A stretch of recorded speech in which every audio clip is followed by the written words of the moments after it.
ठीक है। ओम योगेन चित्तस्य पदेन वाचां मलं शरीरस्य च वैदिकेन योपाकरोतं प्रवरं मुनीनां पतंजलिं प्राञ्जलिना नतोऽस्मि। राजयोग सूत्र साधना पाद सूत्र 28 में आ रहे हैं। इससे पहले का जो वर्णन था कि दुख को मिटाने के लिए पतंजलि महाराज ने कहा है कि अगर किसी दुख को मिटाना है तो उसके लिए उसके आधार पर जाना पड़ेगा कि उसका दुख क्या है और दुख का कारण क्या है, और ये दुख के बदले इसका जो जो पॉजिटिव काउंटर पार्ट है सुख अर्थात आनंद जिसे कहते हैं वो, और उस सुख को पाने का जो उपाय क्या है, यानी हे नेचर ऑफ डिजीज, हे हेतु इस रोग का कारण क्या है, और तीसरा है हान, और फिर हान उपाय। हे का तात्पर्य है कि जो दुख क्या है वो है पंचक्लेश, अविद्या, अस्मिता, राग, द्वेष और अभिनिवेश। इनके आधार पर जो कर्म बनेंगे वो दुख का कारण बनेंगे, और दुख का कारण फिर जन्म लेना हो। इसका कारण क्या है? हे तो अविद्या हो गई या पंचक्लेश हो गए। इसका कारण क्या है कि व्यक्ति सकाम कर्म में लिप्त हो जाता है, इनके कारण, पंचक्लेश के कारण है। हान का तात्पर्य है कि विवेक ख्याति मतलब आत्मज्ञान पाना, चित्त वृत्ति निरोधः हान है। हानोपाय के बारे में उन्होंने बोला था कि विवेक ख्यातिर विप्लवा हानोपाय। हानोपाय अर्थात इस सुख को पाने का अर्थात मोक्ष पाने का जो उपाय है कि समाधि की ओर बढ़ना। और विवेक ख्याति को पाने के लिए अब ये कोई केवल सुन लिया या कोई पैसे से खरीद लिया, कहीं पा लिया, वो तो नहीं है। इसके लिए अभ्यास करना पड़ेगा निरंतर।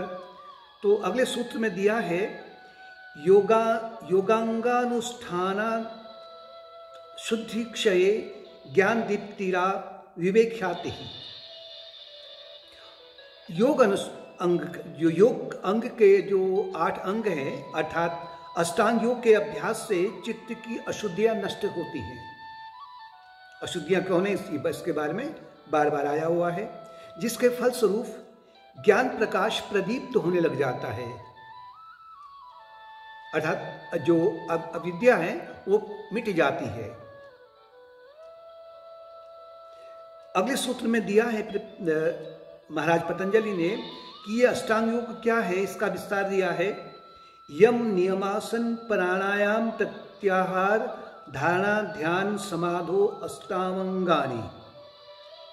यम नियम, आसन, प्राणायाम, प्रत्याहार, धारणा, ध्यान और समाधि ये योग के 8 अंग हैं, अष्टांग योग। इनमें से जो पहले 5 हैं यम, नियम, यम का तात्पर्य है कि उसमें आपको नहीं करना है, डोंट्स एंड डूज। 5 नियम हैं, इनके विपरीत नहीं जाना है, और 5 नियम हैं, इनका पालन करना है। आसन शरीर को शुद्ध रखने के लिए अर्थात शरीर को लचीला बनाने के लिए, ध्यान के अभ्यास के लिए, शरीर के जो अन्य टॉक्सिन्स वगैरह हैं उनको दूर करने के लिए आसनों के बारे में बताया है। प्राणायाम बताया है कि प्राणों में संतुलन लाना है, सामंजस्य लाना है। और प्रत्याहार का तात्पर्य है कि विड्रॉल ऑफ सेंसेस, कि इंद्रियों को वैराग्य के माध्यम से मतलब संसार भोगों की क्षणभंगुरता को समझते हुए इन इंद्रियों को उनके भोगों से अलग रखा जाए, प्रत्याहार। ये तो 5 आपके बहिरंग साधन है अष्टांग योग के। और बाकी जो 3 हैं धारणा, ध्यान एंड समाधि, concentration, meditation and super consciousness. Concentration का तात्पर्य है कि आरंभ में आपको किसी एक पॉइंट पर फोकस करना पड़ेगा, बाहरी वस्तु पर, और धीरे धीरे वो जो अभ्यास बढ़ेगा तो ध्यान की अवस्था में जाएंगे, और अंत में जो समाधि की अवस्था प्राप्त होती है वो विवेक ख्याति है या वो ज्ञान प्रकाश प्रदीप्त होने का लक्षण है। इनको फिर उन्होंने अलग से अलग बताया है कि 5 यम क्या हैं। अहिंसा सत्यास्तेय ब्रह्मचर्य परिग्रह यमा है। अहिंसा, सत्य, आस्तेय, ब्रह्मचर्य और अपरिग्रह, ये 5 आपके यम हैं। अहिंसा का तात्पर्य, अहिंसा सभी धर्मों की जननी है, सभी गुणों की जननी है। और अहिंसा परमो धर्मः, हिंदू शास्त्र में एक महान वाक्य भी है। अहिंसा का तात्पर्य है कि आपको शारीरिक रूप से किसी को कष्ट नहीं देना है,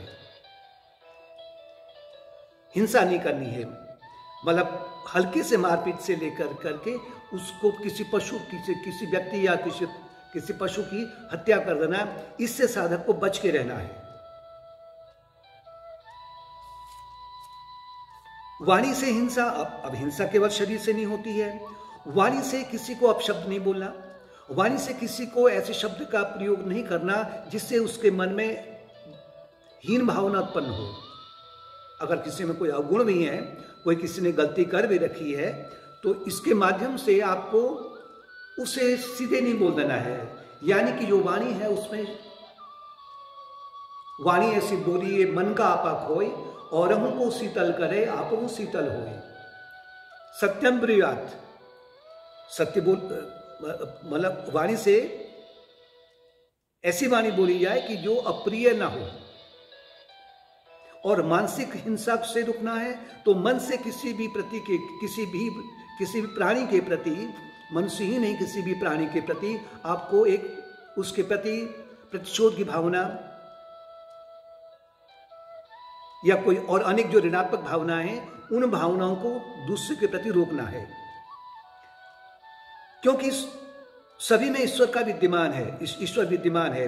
जितने भी जहां जहां पानी के रिजर्वायर्स हैं, जहां भी पानी आपको दिखेगा, ओस की बूंद से लेकर के सागर तक सब में सूरज विद्यमान है।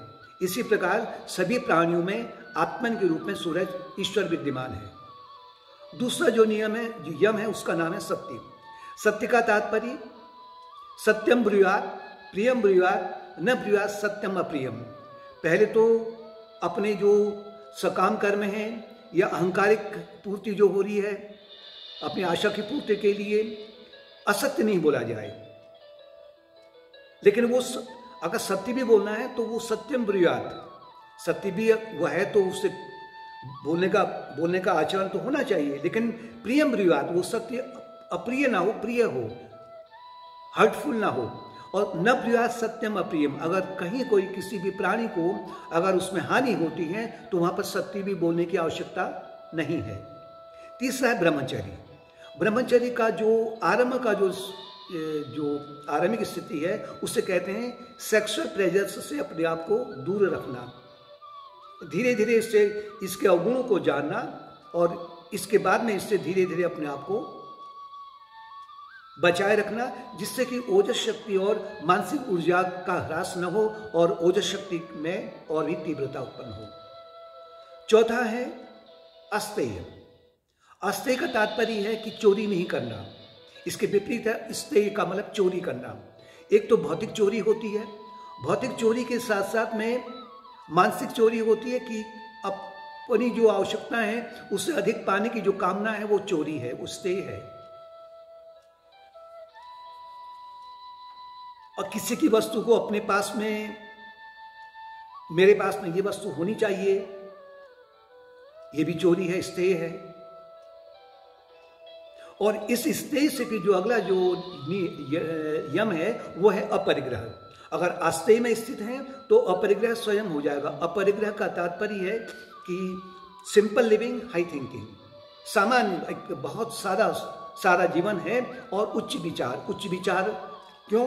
उच्च विचार का मतलब कि मुझे चित्तवृत्ति निरोध करना है, यही सबसे महान उच्च विचार है। सर्वे भवन्तु सुखिनः, यही सबसे उच्च विचार है।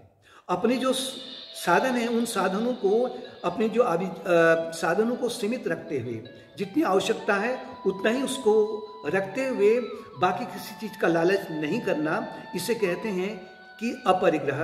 और अपरिग्रह जितना ज्यादा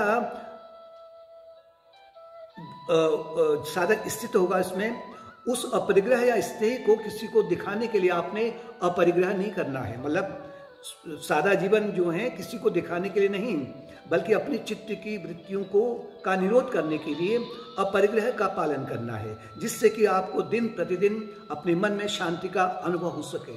अगर परिग्रह होगा, बहुत सारी होर्डिंग्स हो गई, इच्छाएं बढ़ेंगी, कामनाएं बढ़ेंगी, तो मन क्या होगा कि मन विभिन्न दिशाओं में भटकने लगेगा और वासना निर्मित होने लगेंगी, जिससे कि मन की जो शांति है वो गायब हो जाएगी। दूसरा जो अंग है वो है, अब ये जो यम है, इन 5 यमों को मुख्य रूप से इसमें जो हिंसा है इसके लिए बताया गया है। जाति देश काल समयान्वच्छिन्ना सर्वभौमा महाव्रतम। इन यमों का पालन करने के लिए इनको महाव्रत के रूप में, सार्वभौम व्रत के रूप में इनका पालन करना है। कि जाति का मतलब कि कुछ लोग की जाति का मतलब मनुष्य योनि में अलग अलग जाति हो सकती हैं, अलग अलग धर्म हो सकते हैं। कि मेरा धर्म बड़ा है तो जो दूसरे का धर्म है इसकी हानि करो, इनकी हिंसा करो, या इन पशुओं की हिंसा करो, इनकी हिंसा नहीं करनी है। ये विशेष स्थिति हो गई। इस समय नहीं करना है या यहाँ पर नहीं करना है, मंदिर में हिंसा नहीं करनी है, बाहर हिंसा करनी है, ये स्थान थोड़ा पवित्र है, वो स्थान अपवित्र है, वहाँ हिंसा करनी है। इस प्रकार के अनेक जो भ्रांतियां मन में पाले रखते हैं वो भी महाव्रत या सार्वभौम व्रत नहीं है। काल, इस समय नहीं करना है तो अगले दिन करना है। आज मंगलवार है, नवरात्रियां हैं, इसके बाद में हिंसा होगी, इसके बाद में मांस भक्षण होगा, ये भी महाव्रत नहीं है। जो जाति, स्थान और देश और समय इनको सीमित नहीं रखा जाए, मतलब निरंतर इनका पालन प्रत्येक जगह, चाहे किसी जाति का हो, किसी काल का हो, किसी समय का हो, उस समय में इन यम का पालन करना आवश्यक है साधक के लिए। दूसरा जो अंग है अष्टांग योग का, शौच, संतोष, तप, स्वाध्यायोश्वर प्रणिधानानि नियमः। शौच, संतोष, तप, स्वाध्याय और ईश्वर प्रणिधान, ये 5 नियम हैं, इनका पालन करना है। शौच का तात्पर्य है कि 3 प्रकार से, शरीर का शौच, वाणी का शौच और मन का शौच। शरीर के शौच के लिए सबको पता है, स्नान करना है समय पर, वस्त्र साफ होने चाहिए, घर साफ होना चाहिए, अपने आसपास साफ रहना चाहिए, भोजन शुद्ध होना चाहिए, सात्विकी भोजन होना चाहिए, शुद्ध आहार होना चाहिए। वाणी का जो शौच है कि वाणी से कि अपशब्द नहीं बोले जाएं, वाणी का दुरुपयोग नहीं किया जाए, क्योंकि वाणी की अधिष्ठात्री देवती मां सरस्वती है। अगर वाणी का दुरुपयोग कर रहे हैं तो उसमें हम मां सरस्वती का अपमान कर रहे हैं। इसलिए वाणी को सदुपयोग का तात्पर्य है कि उसको फिर जप में, सत्संग में, सेवा में, कीर्तन में, भजन में, इसमें उस वाणी को संलग्न किया जाए, या किसी दूसरे की सहायता के लिए वाणी का सदुपयोग किया जाए। ये वाणी का शौच है। मानसिक शौच है, मन से किसी भी प्राणी के प्रति ईर्ष्या का भावना, द्वेष का भावना, लोभ की भावना, इन भावनाओं से मन को मुक्त रखना है, तो ये मन का शौच होगा। अगर मन का शौच हो रहा है तो वाणी का शौच स्वतः होगा, वाणी का शौच हो रहा है तो शरीर का भी शौच स्वतः होगा। इन तीनों का आपस में बिल्कुल जुड़ा हुआ संबंध है। दूसरा है तप, शौच। दूसरा हो गया संतोष। संतोष का तात्पर्य है कि साधक अपने कर्म सिद्धांत को जानते हुए वो ये जानता है कि मेरे प्रारब्ध कर्मों के अनुसार में और जो मेरी आध्यात्मिक उन्नति है, उस आध्यात्मिक उन्नति के लिए जो मुझे प्राप्त हो रहा है, जो भी साधन संसाधन मुझे प्राप्त हो रहे हैं किसी भी प्रकार के, वो ईश्वर के विधान में सर्वश्रेष्ठ हैं। मुझे संतुष्टि रखनी चाहिए और दूसरे की चीज़ों को देखते हुए और सकाम कर्म की पूर्ति के लिए असंतोष मन में नहीं उत्पन्न हो। हाँ, साथ में अपनी भौतिक उन्नति के लिए प्रयत्नशील भी रहना है।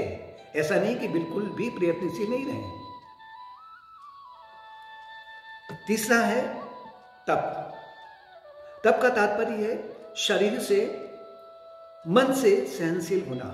शरीर से अगर स्वतः ही ठंड की प्राप्ति, ठंड होती है, गर्मी होती है, वर्षा होती है, ये महाव्रत हैं। तपंतम न निंद्यात तद्भृतम, वर्षम न निंद्यात तद्भृतम। वर्षा ज्यादा हो गई, उसकी निंदा नहीं होनी चाहिए। अन्नम न निंदात, अन्न की निंदा नहीं करनी चाहिए। तद्भृतम, महाव्रत है ये तप हो गया आपका, ये तप है। और मानसिक रूप से दुखों को सहन करना, कष्ट को सहन करना, दूसरे के द्वारा जो अपराध किया है उसके लिए क्षमा भाव रखना, उसको सहन करना, ये मानसिक तप के अंतर्गत आता है। वाणी को दुरुपयोग नहीं करना, मौन रहना, ये सबसे बड़ा वाणी का तप है। तीसरा है स्वाध्याय। स्वाध्याय का जो मुख्य अर्थ है वो है स्व अध्ययन। स्व कौन है? जो स्व है वो अपना आत्मन है, उसका अध्ययन करना कि मैं कौन हूं। मैं सच्चिद आनंद स्वरूप हूं, मैं प्रेम स्वरूप हूं, मैं नित्य हूं, मेरा जन्म नहीं होता, मेरी मृत्यु नहीं होती, मैं 3 शरीर से अतीत हूं, मैं पंचकोशीय अतीत हूं। मनोबुद्धि अहंकार चित्तानि नाहम, न च श्रोतम जिह्वे न घ्राण नेत्रे न च व्योम भूमिर न तेजो न वायु चिदानंद रूपः शिवोहम शिवोहम। बार बार उसका चिंतन करना, विचार करना।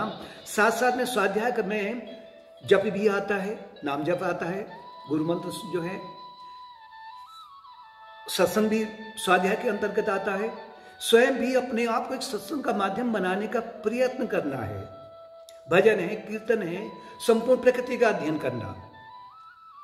मेरे शरीर के भीतर में जो अनेक अंग हैं, इन अंगों के पीछे जो एक करुणा से भरी हुई शक्ति कौन सी है? कौन एकाग्र बुद्धि है जो मेरे शरीर में सभी कार्य को सुचारू रूप से संपन्न कर रही है? बुद्धि अपना कार्य कर रही है, मन अपना कार्य कर रहा है, इंद्रियां अपने कार्य कर रही हैं, भोजन पच रहा है, शरीर के जो भौतिक शरीर के जो अवयव हैं वो अपने कार्य में संलग्न हैं। वो किसकी आज्ञा से, किसकी शक्ति से? वो परम शक्ति कौन सी है? संपूर्ण प्रकृति का अध्ययन करें। घास की पत्ती से लेकर के बड़े बड़े वृक्षों तक कहीं कोई ऐसा स्थान नहीं है कि जहाँ की परमात्मा अपनी 3 क्रिया शक्ति से, क्रिया शक्ति, इच्छा शक्ति और ज्ञान शक्ति से अपने कार्य को संपन्न नहीं कर रहा है।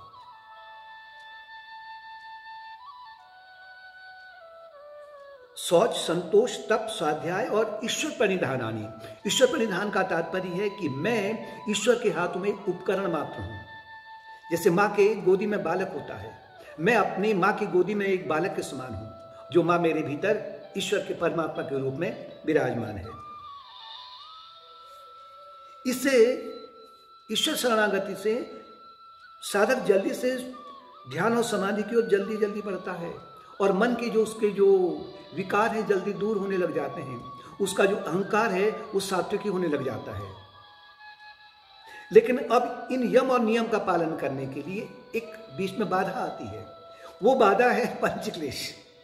वो पंचक्लेश निरंतर चित्त की गहराई से संस्कार के रूप में वासना बनती हैं और वासना बनने के बाद में फिर वो चेतन मन में जब वृत्ति के रूप में आती हैं और उसका फिर उसके बाद में इंद्रियों का संपर्क इंद्रिय भोगों से होता है, तो वो वृत्तियां फिर काम का रूप लेकर करके शरीर के जो अंग हैं उस कर्म को, जो अशुभ कर्म है, उस कर्म में करने को बाध्य हो जाते हैं। इसमें क्या करना है आपको? इसके लिए कहा गया है वितर्क बाधने प्रतिपक्ष भावनम। जब मन में क्रोध, हिंसा, घृणा इत्यादि का जब आक्रमण होता है, इंद्रियों ने देखा ना, इंद्रियों ने देखा, विषय भोगों को देखा, तो संस्कार जगे, वासना बनी, अचेतन मन से अवचेतन मन में आए, चेतन मन में वृत्तियां बनी, तो तुरंत ही व्यक्ति फिर उसमें इन अशुभ संस्कारों में, अशुभ कर्मों में लिप्त हो जाता है। इसके लिए साधक को ध्यान रखना है कि उसे प्रतिपक्ष भावना को अपनाना है। प्रतिपक्ष भावना मुख्य रूप से 3 प्रकार के, मतलब प्रतिपक्ष का मतलब अगर क्रोध उत्पन्न हो रहा है या हिंसा उत्पन्न हो रही है तो इसके बदले पहले इसको थोड़ा सा दबा दिया जाए। 3 इसे कहते हैं ट्रिपल एस फॉर्मूला अंग्रेजी में। सप्रेस, दूसरा सब्स्टिट्यूट, तीसरा सब्लिमेशन। उसे या तो उस स्थान से, उस वस्तु से या तो अलग हुआ जाए, डिटैच हुआ जाए, वहाँ से निकल जाए, दूर हो जाए। हो सकता कि आप वहाँ से दूर नहीं हो पा रहे हैं, स्थिति ऐसी होती है, तो उसे दबा दिया जाए। जो क्रोध है उसको दबा करके उसके बदले सब्स्टिट्यूट मतलब प्रतिपक्ष भावना को लाया जाए कि इस क्रोध का जो नुकसान है अनेक बार मैंने देख लिया है, और जो भी आपने उसके बाद में जो भी आपने कथा सुनी हुई है, उन कथाओं का जो तात्पर्य है उसको ला करके अपने मानस पटल पर ला करके उसको जो क्रोध है उसको क्षमा से उसको परिवर्तित कर देना है, या हिंसा को हिंसा से परिवर्तित कर देना है। उसके बाद में उसको सब्लिमेट कर देना है। सब्लिमेट का तात्पर्य है कि उसको भूल जाना है, मतलब कि मैं सच्चिदानंद स्वरूप हूं, मुझ में तो ये कोई प्रभाव पड़ता ही नहीं है। इसे कहते हैं प्रतिपक्ष भावना से बहुत कुछ साधक अपने आप को रोक लेता है। लेकिन अभी इसमें एक समस्या खड़ी और हो जाती है, वितर्क उत्पन्न होने लग जाते हैं आरंभ की स्थिति में, या जो सामान्य व्यक्ति है वितर्क मतलब कुतर्क करने लग जाता है, रॉन्ग मेंटेशन ले आता है। वो रॉन्ग मेंटेशन क्या है, इसको साधक को यहां भी रोकना है। उसका वो दिया है सूत्र 34 में, वितर्का हिंसादय कृतकारिता नुमोदिता लोभ क्रोध मोह पूर्वका मृदु मध्यादि मात्रा दुखा ज्ञानानंत फला इति प्रतिपक्ष भावनम। जो प्रतिपक्ष भावना जो पहले सूत्र में दिया था, इस प्रतिपक्ष भावना के बारे में और थोड़ा सा विस्तार से दिया गया है। हिंसा इत्यादि जो है ये क्या है, वितर्क है, वितर्क भावनाएं हैं, मतलब कुतर्क है। उसमें अपने आप को, अपने सूझबूझ को हटा करके, विवेक को भूल करके, वो अज्ञान के से ग्रस्त होकर के वो उसमें बहुत सारे वितर्क को देता है। ये क्या है, ये वितर्क उसके ये हिंसा के लिए जो वितर्क आते हैं, या तो वो कृत स्वयं कर लेगा, उसमें डूब जाएगा अपने शरीर के अंगों से, या कारिता, या दूसरे को उसमें बोल देगा कि भाई जैसे सुपारी दे दी, किसी को बोल दिया, अपना पीछे से रह गए, जैसे कहते हैं कि दूसरे के कंधे में बंदूक रख दी, या अनुमोदिता, या प्रोत्साहन करना, लोगों को, उस व्यक्ति को प्रोत्साहन करना कि इसे हिंसा करो। और ये जो तीन चीजें हैं, कृतकारिता और अनुमोदिता, मतलब स्वयं किया है या दूसरे को कहा गया है या प्रोत्साहित किया गया है, इसके पीछे का जो कारण क्या है, वो एक तो लोभ है, क्योंकि जो सकाम कर्म से आएंगे, लोभ में धन का लोभ है, मांस का लोभ है, या अपनी अहंकारिक पूर्ति का लोभ है, इत्यादि हैं। दूसरा आएगा क्रोध। क्रोध में व्यक्ति आग बबूला हो जाता है, इसलिए भी वो इन तीनों में जो कृत है, कारिता और अनुमोदिता, इसमें डूब जाता है, मतलब वितर्क को डालता है। तीसरा है मोह पूर्वका, मोह में से ग्रस्त हो जाता है, जैसे धृतराष्ट्र ने किया था, मोह पूर्वक होकर के उसने द्रौपदी की लाज हरी थी और बहुत सारा पांडवों का नुकसान किया था। ये तीन चीजें जो हैं, अब ये लोभ और क्रोध और मोह, इसके पीछे भी तीन तरीके से हो सकता है, मृदु, मध्यम और अधिमात्रा। या तो हल्का फुल्का करेगा मारपीट, या मध्यम उससे थोड़ा ज्यादा, या अधिमात्रा का मतलब बिल्कुल ही उसमें वो आतंकी बन जाएगा। इससे क्या होता है, इस वितर्क से, रॉन्ग मेंटेशन से, फिर वो अपने मन में, मतलब ये साधक को जानना आवश्यक है कि इससे क्या होगा कि इस हिंसा से अब उसके अचेतन मन में फिर क्या होगा कि जब जहाँ की वो उसके जो वृत्तियाँ हैं वो काम में लिप्त होंगी, और कामनाएं अगर फिर कर्म